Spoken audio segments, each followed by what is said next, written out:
Hello, James here in my backyard garden. A beautiful fall day here in the greater Atlanta area. Today I want to demonstrate for you how to take a very cute little small tiny pumpkin, typically called a pie pumpkin, and turn it into a fall splendor, perfect for your table. So with that, let's get started. Let's have some fun with this project. It shouldn't take very long whatsoever. So sit back, relax, follow along with me, and before you know it, in no time at all, you'll have a beautiful, beautiful looking fall decorated pumpkin. Okay, so to do this particular project, you just need a few supply items. The first thing, of course, you're going to need is your baby pumpkin, or what is referred to as a pie pumpkin. It's very tiny. And ignore the holes in it for a moment. I'll get to those in a second. You're also going to need to purchase a bunch or bouquet of chrysanthemums, and they come in all types of colors, everything from white to purple to yellows to bronzes to bicolor, like you see I have here, a yellow and a bronze. In terms of tools, they actually make a special tool for those of you who are familiar with carving pumpkins. It's a pumpkin punch, I like to call it, that you can use to make holes in the pumpkin. But for me, I prefer to use my supplies around the home here. So a nice larger size nail like you see here will work, and I forget exactly what size this is. I want to say it's a 2D common nail. It might be a 4D, but I forget exactly what it's called. But as you can see, it's a good size nail with pretty thick diameter to that. You obviously want to make sure that when you do make holes in the pumpkin that the size of the hole is slightly larger than the stem of the blossom. And I'm going to stress the term slightly larger. You don't want the holes to be too large, because then the chrysanthemums will fall out when you place them in. I actually have this other tool that I used here. It kind of looks like an L wrench, and on the end of it, it's got a little sharp point. And this is the tool that I actually used to create my holes in my pumpkin. It was just a lot easier for me to leverage and push it in to make the holes. You might want to have a little mallet or a tiny hammer handy, to pound these in to make the holes if need be.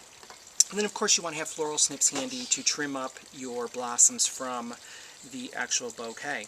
Now, just to touch on the bouquets real quickly, if you have a small pumpkin like this, probably one bouquet of chrysanthemums will suffice. It'll be enough. However, for any pumpkins that are larger than what you see here, you're going to probably need at least 2 bundles or bouquets of the chrysanthemums or more, especially when you get to larger pumpkins.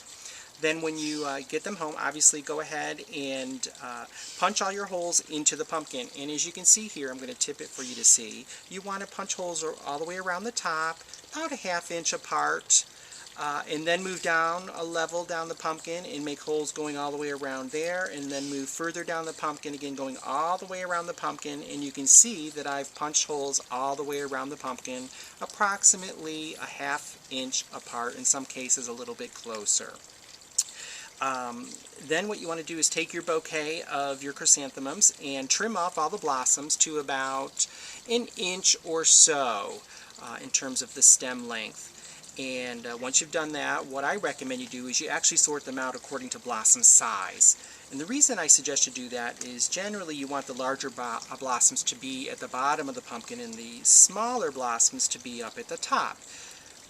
That way it'll make it look nice and rounded like a pumpkin, and it'll come together very nicely.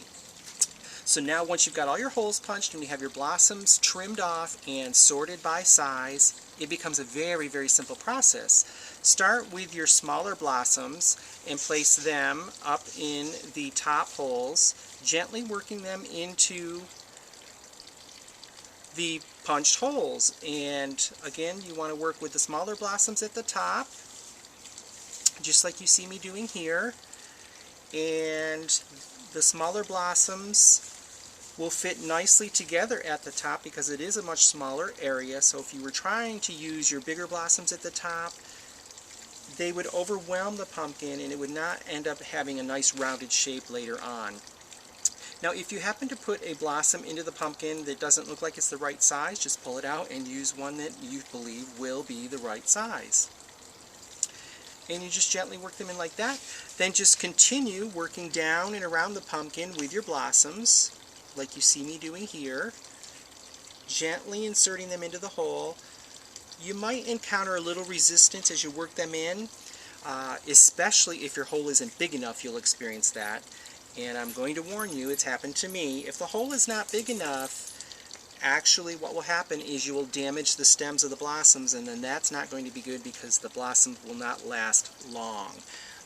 Now let's just touch on that briefly for a moment, because there is no direct water source for these blossoms that we are inserting into the pumpkin. They will not be lasting as long as if they were in a vase of water. So you obviously want to keep an eye on this. And if you notice the blossoms are wilting or the petals are falling off of the blossoms, you may need to get another fresh bunch of blossoms and replace them with a new bunch of blossoms. It'll last, I would say, probably 2 full days, maybe 3 if you're lucky, and then you'll have to replace the blossoms.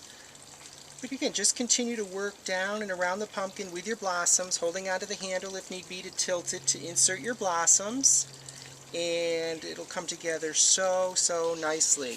And notice that I've left here off to the side the buds that are just starting to open. I'm going to use those as fillers in between areas that still need to have some blossoms.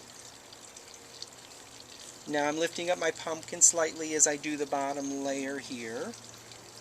And see how fast that comes together when you're all prepared and got all your steps in alignment. Now I'm going to set it back down and start filling in areas where there's some extra holes that I've made for blossoms. With these newly opening buds, they make perfect fillers for areas where you have holes punched that you didn't fill in with a blossom. You want to be careful as well, another little tip here, when you insert the blossoms, that you don't overlap the blossoms with each other. You want each blossom to have its own space, if you will. And again, if you put one in and it isn't going in right, just substitute it with another one. I've got a couple more holes here, and then I'm going to be done.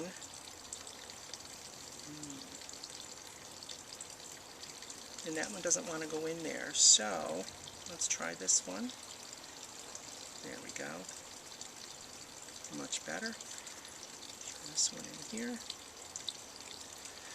And I'm just finishing off my pumpkin. And I have a hole here. Fantastic. So that's all there is to creating a chrysanthemum covered little pumpkin. It's absolutely beautiful. I have a few extra little blossoms here. I'll just set those aside. But look how cute this is. It's adorable. It'll look great on any little table, maybe in your living room, your coffee table if you have a coffee table. So there you have it. This is a quick, simple, and easy fall project to decorate your pumpkin for the home. Take care. If you had fun, I hope you had too.